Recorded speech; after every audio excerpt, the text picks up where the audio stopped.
Hi, everyone. I'm Dr. Z. I'm a clinical psychologist specializing in transgender care. Welcome to my channel. I hope everybody is doing well as we had in the holidays. I'm shooting this in December. This video will be also released toward the end of the December. So hopefully all of you are staying safe and hopefully the holiday season is going to go very well for all of you. If you have not had a chance yet to subscribe to this channel, I would very much appreciate if you do so. This way, not only are you supporting my content, but you're helping so many other people find this content. So I really appreciate you subscribing to the channel, and everybody who has been subscribed to this channel over the course of now going on, I believe last time I checked, 5 years, this channel has been active. I very much appreciate your support. For today's video, I want to discuss how to manage increased anxiety, and most importantly, share with you the two most common patterns why anxiety, gender dysphoria tends to increase when you are occupying women-specific spaces. As trans women, you are going to find yourself, without a doubt, in what we stereotypically socially called a very women-centric spaces. Oftentimes, those spaces are more on a private side. For example, it is going to be public bathroom, private bathrooms, public bathrooms, but private spaces. It is going to be perhaps a dressing room in a department store, or it is going to be a locker room at a gym. So we're talking about very women-centric spaces, such as, for example, spa area. And why, for so many of you, when you step into those spaces, what you perceive is a heightened stress, a heightened increase in gender dysphoria. I would say that a lot of people in my experience, actually what you're feeling is increased gender anxiety.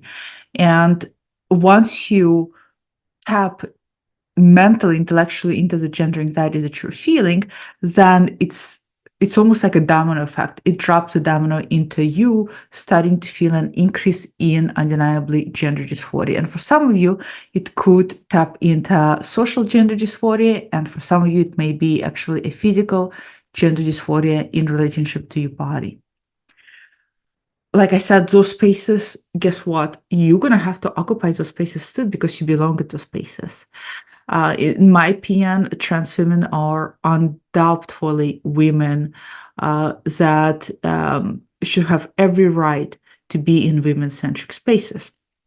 Now, let's explore like I said, two patterns why I've seen anxiety, this gender anxiety tends to go up when you occupy the spaces. And I have noticed over the course of my career that there are two types of individuals that experience this anxiety the most. One, those of you who are in a process of going through gender transition, where maybe you don't yet fully possess your overall sense of confidence. You're still in a midpoint of gender transition. And as a result of not really fully possessing that state of confidence, right? What's happening is that for a lot of you, you have internal fear. Some of you have internal fear of not being seen as worthy of that space.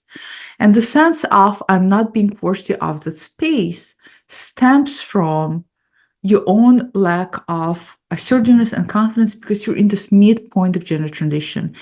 And when a lot of you go through midpoint of gender transition, a lot of you tend to be in a very self-critical phase where you are very critical of yourselves, where you have very high standard for yourself. And as a result of this high standard and being very critical of yourself, a lot of you start feeling that other women, cis women specifically, may not welcome you into the space, may not feel like you belong in those spaces. A lot of this They do not think I belong here. They will not see me as worthy. They will not see me as part of a woman tribe. Comes again from mostly your internalized fears. And of course, a lot of it is also true. I mean, we live in a world where, we just saw recently what happened uh, in Congress over the bathroom use, right? So it's also based on the reality you experience as well. By the way, I forgot to mention, as I talk about this video, safety is always going to be primary for anybody. So if safety is genuinely a huge concern for you in terms of um, being part of the women's spaces at this point in your life, genuinely safety is a concern. Safety is always going to be primary. So the first group of people, like I said, are those of you who are mid-transition, and not only you're overly critical of yourself already, but your gender anxiety is going to raise up because guess what? Maybe you're using women's bathroom for the first time, or maybe for the second time or third time. You haven't really yet adjusted or acclimated to that experience. It's still new for you. And because there's still a big part of you that doubting yourself and doubting where you at, in a sense of your relationship to yourself, as a byproduct of that, that's also going to be projected into any kind of fear and anxiety you're going to feel. Even if your experiences of using female-specific spaces has been positive, you still might, every time you go to those places, feel tremendous amount of gender anxiety.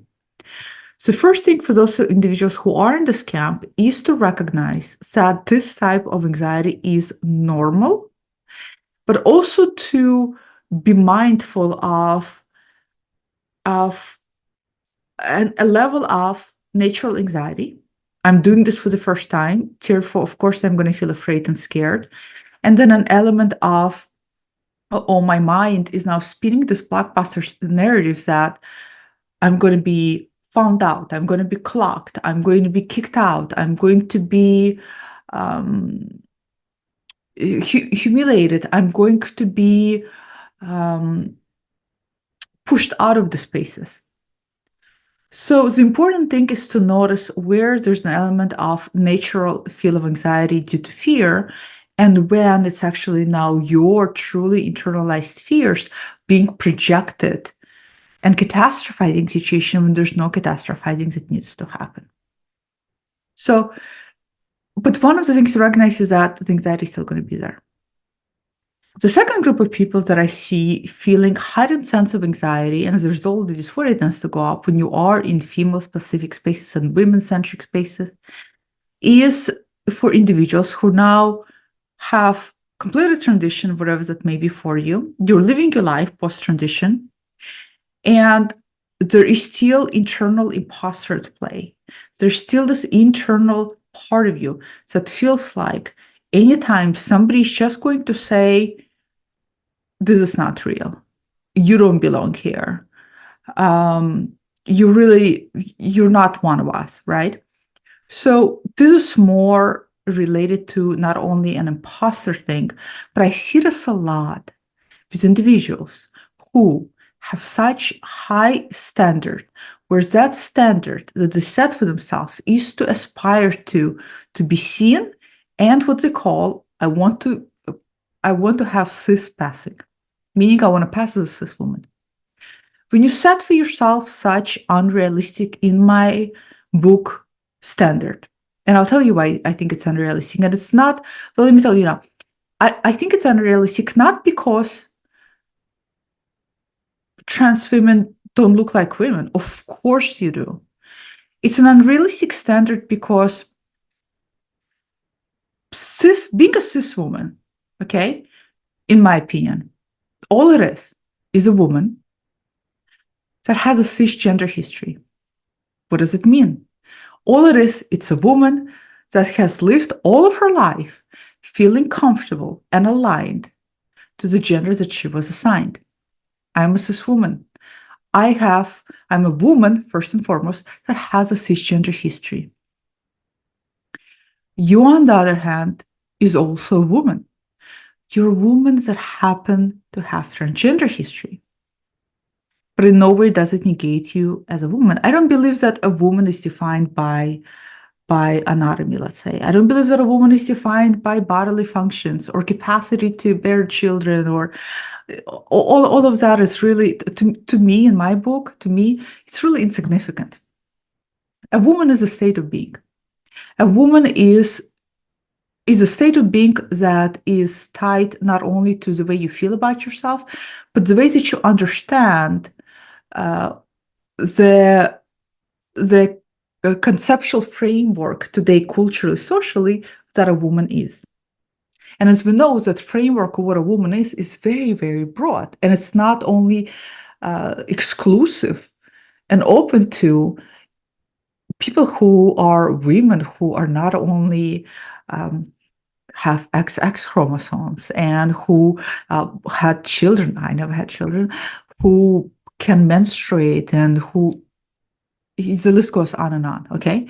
So, in my opinion, again, you and I were both women. I don't even want to say what separates us, because I don't really think much separates us. But just like any other human being, we all have different personal histories. Those histories define us. Those histories um, help shape up not only our worldview, but also our ways of relating not only to ourselves, but to the rest of the world. My history, my cisgender history, shaped up also my worldview and my relationship to things. And most importantly, my relationship to my body. Your transgender history helped shape up your path and where you at and your relationship to yourself. Histories change without a doubt. How many people have had cisgender history for decades and then suddenly felt that, their history diverged into now being more queer oriented or being more non-binary or gender fluid oriented? Happens all of the time.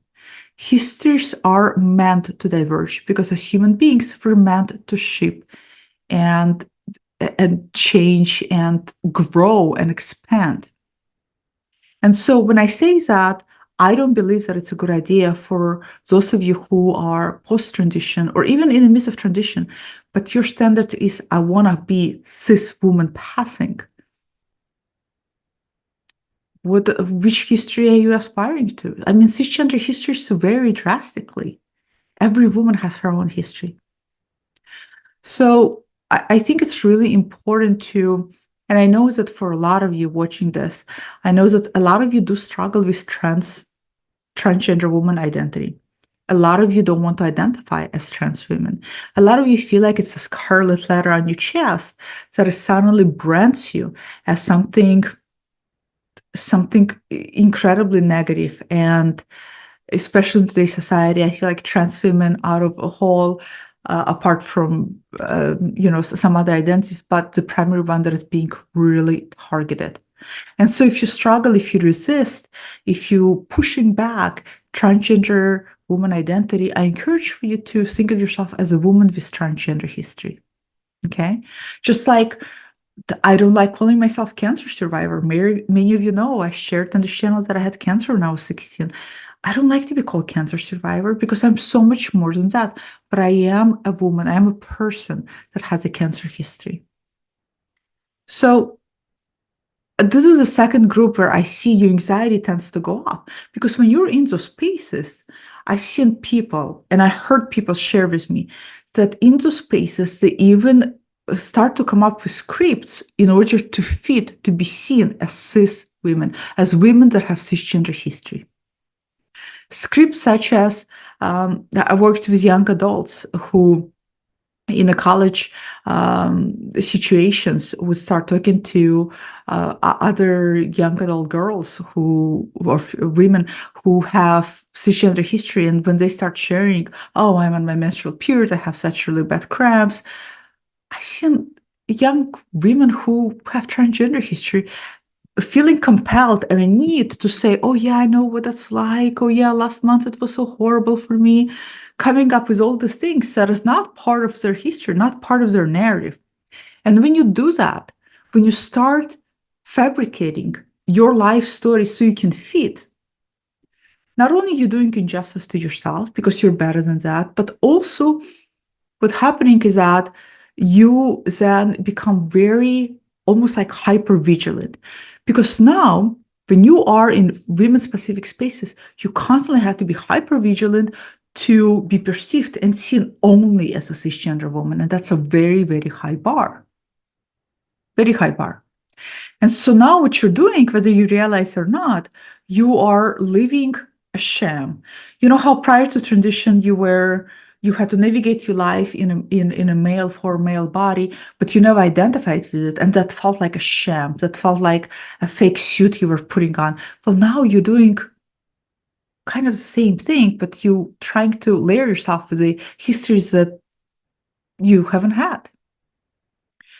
So I think it's really important to own your history. There's, again, you don't have to um, be open about your history to anybody. You can keep it to yourself. You can just be a woman identified. There's nothing wrong with that. But I see a lot of people have the anxiety drastically go up because they have this fear, oh my God, I'm going to be clocked. And I'm going to be clocked as a trans woman. If I'm going to be clocked as a trans woman, they're not going to see me as one of them. They're not going to see me as cis. And then they're not going to want to be part of their group. Do you really want to be part of the group of women who are just want to be friends with cis? I don't know about you. I don't. I want to have more broader relationships than that. So it's really important to keep that in mind. I see a lot of individuals struggle with that, struggling to hold on to themselves because the standards are so high. This is the two main reasons where I see gender anxiety go up in women's spaces.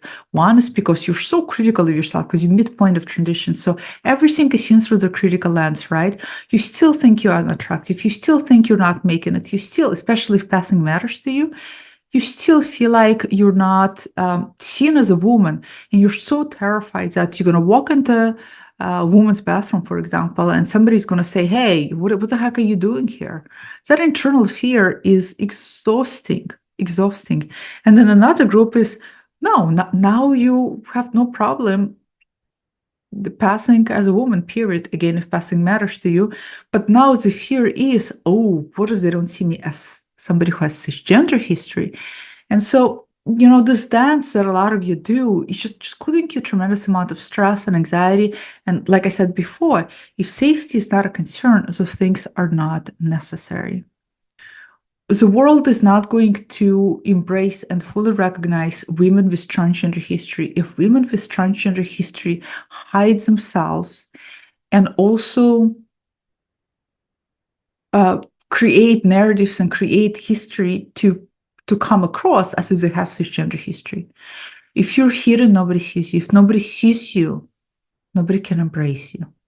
I'm saying all of this fully knowing and understanding how also difficult it is to own who you are, especially if you have transgender history. I'm not saying this lightly by any means at all. And you have to find your own time when it feels right for you. You have to find your own time when it feels comfortable for you to do that. So comment below, let me know, how do you navigate women's spaces? If you are in a mid-transition, what is your biggest concern? If you are post-transition, do you have that high standard to aspire to have cisgender history? Comment below, let me know, and I will see you all next time. Bye.